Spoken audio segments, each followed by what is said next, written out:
ఉమ్మడి తూర్పు గోదావరి జిల్లాలో టీడీపీకి కంచుకోటగా రాజమండ్రి రూరల్ నియోజకవర్గానికి పేరుంది. నియోజకవర్గాల పునర్విభజన తర్వాత ఏర్పడిన రాజమండ్రి రూరల్ నియోజకవర్గంలో వరుసగా తెలుగుదేశం పార్టీ విజయకేతనం ఎగురవేస్తుంది. ప్రస్తుతం ఈ నియోజకవర్గం టీడీపీ సీనియర్ నేత, సీనియర్ ఎమ్మెల్యే గోరంట్ల బుచ్చయ్య చౌదరి అడ్డాగా పిలుస్తుంటారు.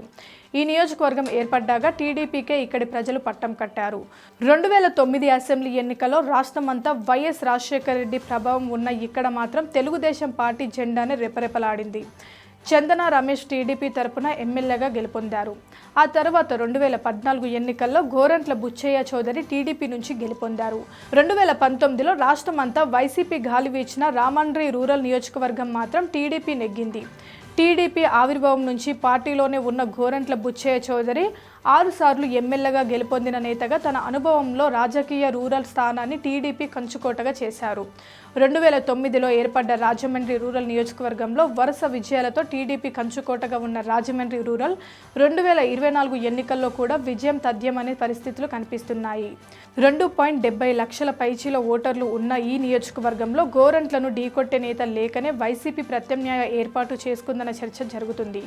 ఇటీవల వైసీపీ ప్రకటించిన నియోజకవర్గ ఇన్ఛార్జీల జాబితాతో అన్యూహంగా రాజమండ్రి రూరల్ నియోజకవర్గానికి మంత్రి చెల్లుబోయిన వేణుగోపాలకృష్ణను నియమించడం వెనుక టీడీపీ కంచుకోటను సామాజిక సమీకరణ ద్వారా బద్దలు కొట్టాలని టార్గెట్తో నియమించినట్లు తెలుస్తుంది. రాజమండ్రి నియోజకవర్గంలో ఎక్కువ ఓటర్లు కాపు, బీసీ, శెట్టి, బాలిజా ఓటర్లే కీలకం కాగా ఈ నియోజకవర్గంలో శెట్టి, బాలిజా సామాజిక వర్గానికి చెందిన మంత్రి వేణుగోపాలకృష్ణను నియమించడం ద్వారా టార్గెట్కు రీచ్ అవ్వవచ్చన్నది వైసీపీ అంచనాగా తెలుస్తుంది. అయితే టీడీపీ మాత్రం ఈసారి కూడా గోరంట్ల బుచ్చయ్య చౌదరినే బరిలో దింపేందుకు మొగ్గు చూపిస్తున్నారు. లేదా ఆయన కుమారుడిని రంగంలోకి దింపే అవకాశాలున్నట్లు తెలుస్తుంది. ఇప్పటికే 3 సార్లు గెలిచి హ్యాట్రిక్ విజయాన్ని అందుకున్న టీడీపీ 4వ సారి కూడా విజయకేతనాన్ని ఎగరవేసేందుకు ప్రయత్నిస్తుందట. 3 సార్లు గెలిచిన హ్యాట్రిక్ విజయాన్ని సొంతం చేసుకున్న టీడీపీకు 2009లో మినహా సంపూర్ణ మెజారిటీతోనే ఇచ్చారు ఇక్కడి ఓటర్లు. 2009లో ముక్కోనపు పోటీలో టీడీపీ, కాంగ్రెస్, ప్రజారాజ్యం తలబడ్డాయి. టీడీపీ తరపున వస్త్ర వ్యాపారి చందన రమేష్, కాంగ్రెస్ పార్టీ తరపున జక్కంపూడి విజయలక్ష్మి, పీఆర్పీ తరపున రవణం స్వామినాయుడు తలపడ్డారు.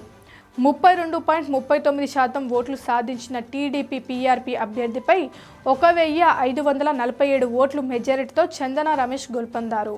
2014లో టీడీపీ నుంచి గోరంట్ల బుచ్చయ్య చౌదరి, వైసీపీ నుంచి ఆకుల వీరరాజు పోటీ పడ్డారు. టీడీపీ 52.22% ఓట్లు సాధించి వైసీపీ అభ్యర్థిపై 18,058 ఓట్లు మెజారిటీతో విజయం సాధించింది. 2019లో టీడీపీ నుంచి గోరంట్ల బుచ్చయ్య చౌదరి, వైసీపీ నుంచి ఆకుల వీర్రాజు, జనసేన నుంచి కందుల దుర్గేష్లు బరిలో నిలబడ్డారు. 74,166 ఓట్లు సాధించిన గోరంట్ల బుచ్చయ్య చౌదరి వైసీపీ అభ్యర్థి ఆకుల వీర్రాజుపై 10,404 ఓట్ల మెజారిటీతో సాధించి గెలుపొందారు. Please subscribe Pragna Media. Please like, share, subscribe to Pragna Media. Pragna Media, please do like, share and subscribe. Please subscribe to Pragna Media. Please like, share and comment if you like the video. Pragna Media.